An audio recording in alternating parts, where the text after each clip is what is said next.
Mark எழுதின சுவிசேஷம் 10வது அதிகாரம் 47, 48 ஆகிய வசனங்களை வாசித்து கேட்போம்.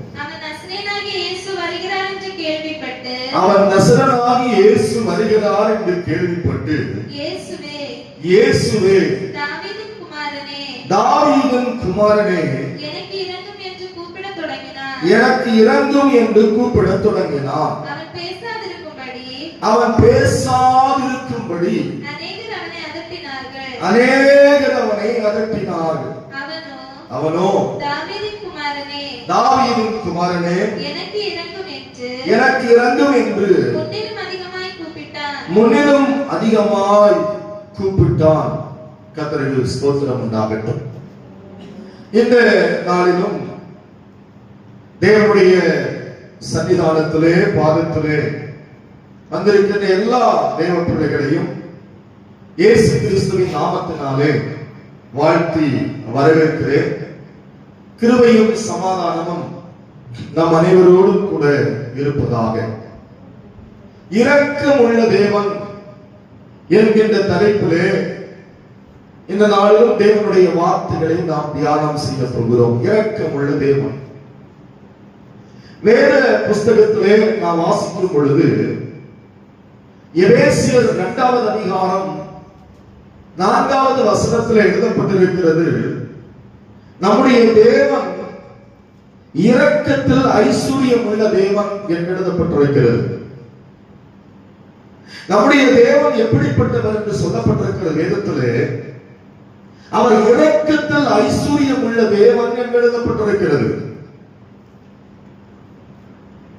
அன்பான தேவ பிள்ளைகளே, நான் வாசித்ததான வேத பகுதியிலே பார்க்கும் பொழுது பர்திமேயு என்று சொல்லக்கூடிய பார்வையற்ற ஒரு மனிதன் எரிகோவின் வீதியிலே உட்கார்ந்து போகிற வருகிற ஜனங்களிடத்திலே அவன் பிச்சை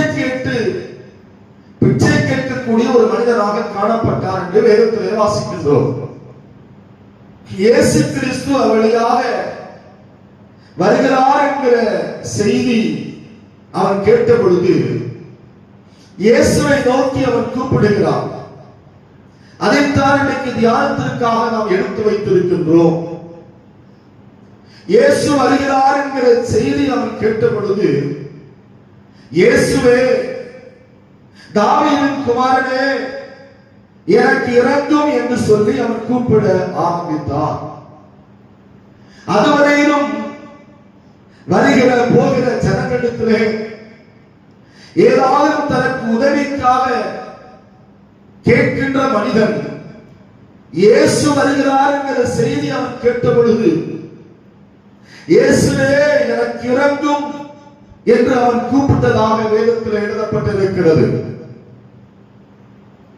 அங்கே கூடியிருந்தவர்கள் ஒருவேளை அவனோடு கூட இருந்து பிச்சை கேட்டுக் கொண்டிருந்த ஜனங்களாக இருக்கலாம்.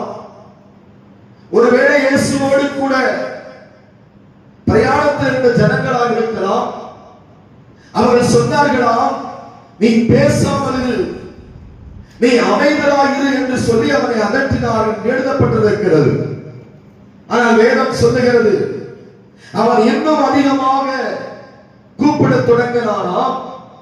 எப்படி தொடங்கினான் எழுதப்பட்டிருக்கிறது, இயேசுவே தாவீதின் குமாரனே எனக்கு இரங்கும் என்று சொல்லி இன்னும் அதிகமாக கூப்பிட்டானாம்.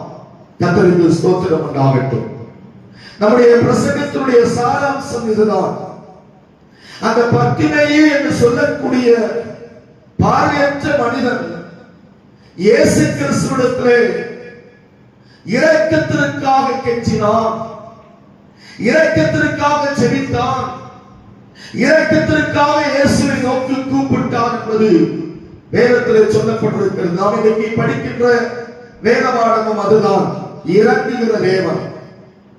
முதலாவதாக தேவனுடைய இரக்கம் எப்படிப்பட்டது என்று நாம் 2 வசனங்கள் மூலமாக தேவ இரக்கத்தை குறித்து ஒரு சில காரியங்களை சொல்லிவிட்டு அந்த இரக்கத்தை நாம் பெற்றுக்கொள்ள வேண்டும் என்று சொன்னால் என்ன செய்ய வேண்டும் என்கிற வார்த்தைகளை, சில சத்தியங்களை நாம் வேத புஸ்தகத்திலிருந்து கற்றுக்கொள்ள போகின்றோம்.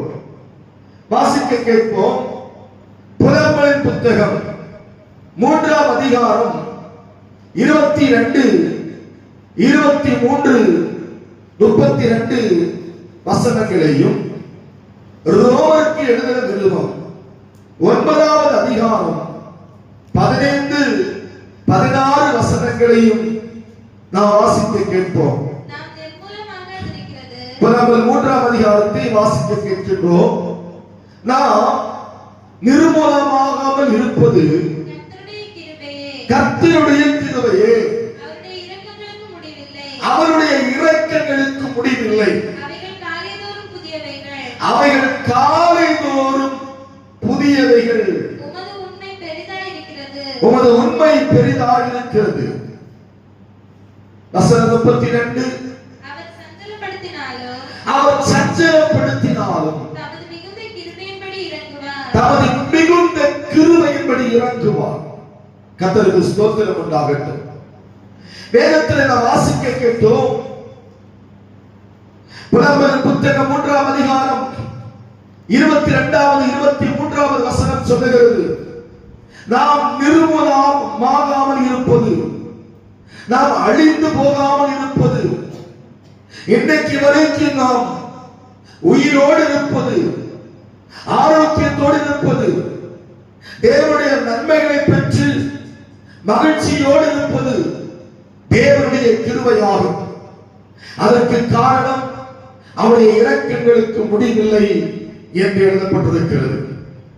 அந்த முடிவில்லாத தேவனுடைய இரக்கம் நம்முடைய வாழ்வில் இருக்கின்றபடியால் மாத்திரமே இந்த அக்கிரமம் நிறைந்த உலகத்திலே, அநியாயம் நிறைந்த உலகத்திலே, பாவம் நிறைந்த உலகத்திலே, இரக்கமில்லாத உலகத்திலே வாழ்ந்து கொண்டிருக்கிற நாம் ஒவ்வொருவரும் அழிந்து போகாமல் இருக்க காரணம், தலைமறைந்து போகாமல் இருக்க காரணம், வெட்கப்பட்டு போகாமல் இருக்க காரணம் தேவனுடைய இரக்கம் நம்மேலும் நம்முடைய குடும்பங்கள் மேலும் இருப்பதனாலே என்று வேத புஸ்தகம் தெளிவாய் சொல்லுகிறது.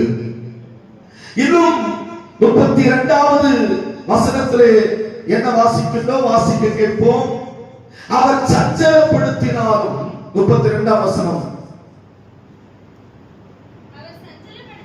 அவர் சஞ்சலப்படுத்தினாலும் தமது மிகுந்த கிருபையின்படி இறங்குவார். இந்த வார்த்தைகளை கேட்டுக்கொண்டிருக்கிற தேவ பிள்ளைகளாகிய நீங்கள் எனக்கு ஒருவேளை வாரத்தோடு, சஞ்சலத்தோடு, வேதனைகளோடு நீங்கள் இந்த வார்த்தையை கேட்டுக்கொண்டிருக்கிறார். எனக்கு கர்த்தர் உங்களோடு பேசிக் கொண்டிருக்கிறார்.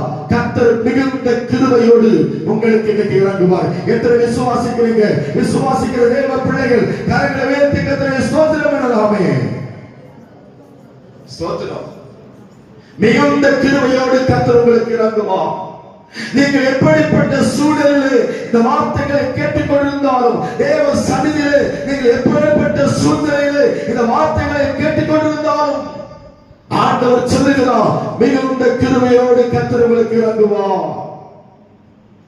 உங்கள் சூழ்நிலைகள் எதுவாக இருந்தாலும் சரி, நீங்கள் வேதனையோடு, கண்ணீரோடு, துக்கத்தோடு, பாடுகளோடு, நஷ்டத்தோடு, அவன் சொல்ற எனக்கு ஒரு விடுதலை காலம் உண்டாகாதா, எனக்கு ஒரு மேன்மை உண்டாகாதா, என் வாழ்வே ஒரு மாற்றம் உண்டாகாதா என்று சொல்லி இன்றைக்கு இந்த வார்த்தைகளை அவன் வேதனையோடு நீங்கள் கேட்டுக்கொண்டிருக்கலாம். வேதனையுள்ள நிலையில் இருந்து நீங்கள் கேட்டுக்கொண்டிருக்கலாம். கர்த்தர் உங்களை பார்த்துதான் சொல்லுகிறார், மிகுந்த கிருபையோடு கர்த்தர் இன்றைக்கு உங்களுக்கு இறங்குவார். எத்தனை விசுவாசிக்கிறீங்க? கரங்களை தட்டி கர்த்தரை மகிமைப்படுத்தலாம். மிகுந்த கிருபையோடு கர்த்தர் உங்களுக்கு இறங்குவார். கண்ணீரோடு இருக்கிற, வேதனையோடு இருக்கிற, துக்கத்தோடு இருக்கிற, சஞ்சலத்தோடு இருக்கிற தேவ பிள்ளையே, திரும்பவும் உங்களை குறித்து நான் கர்த்தர் சொல்லுகிறார், மிகுந்த கிருபையோடு கர்த்தர் உங்களுக்கு இறங்குவார். அவருடைய இரக்கங்களுக்கு முடிவில்லை. கர்த்தர் நாமத்திற்கு மகிமை உண்டாகட்டும். ரோமருக்கு எழுதின நிருபம் 9ஆம் அதிகாரம் 15, 16 வசனங்களை வாசித்து பாருங்கள். அவர் மோசேயை நோக்கி, அவர் மோசேயை பார்த்து இப்படி சொன்னாராம், எவன் மேல் இரக்கமாயிருக்க சித்தமாயிருப்பேனோ, எவன் மேல் இரக்கமாயிருக்க சித்தமாயிருப்பேனோ அவன் மேல் இரக்கமாயிருப்பேன். அவன் மேல் இரக்கமாயிருப்பேன். எவன் மேல் உருக்கமாயிருக்க சித்தமாயிருப்பேனோ, எவன் மேல் உருக்கமாயிருக்க சித்தமாயிருப்பேனோ அவன் மேல் உருக்கமாயிருப்பேன் என்றார். ஆகையால் விரும்புகிறவனாலும் அல்ல, ஓடுகிறவனாலும் அல்ல, இறங்குகிற தேவனாலே ஆகும். கர்த்தருக்கு ஸ்தோத்திரம் உண்டாகட்டும். என்ன சொல்லப்பட்டிருக்கிறது என்று சொல்லி கேட்டால், அவன் விரும்புகிறவனாலும் அல்ல, ஓடுகிறவனாலும் அல்ல, இறங்குகிற தேவனால் தான் எல்லாமே ஆகுமா. இன்னைக்கு அவன் எது வேண்டுமானால் நாம் விரும்பலாம். விரும்புகிற காரியங்கள் அவன் சொல்ற விரும்புகிறபடி நடப்பதில்லை.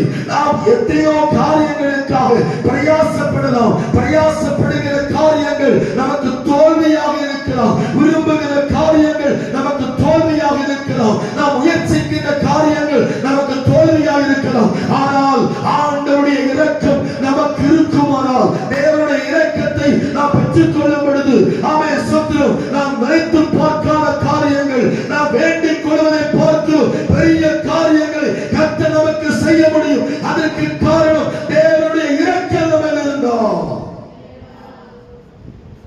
கர்த்தருக்கு ஸ்தோத்திரம் உண்டாகட்டும். கரங்களை உயர்த்தி சத்தமாலே சொல்லுவோம்.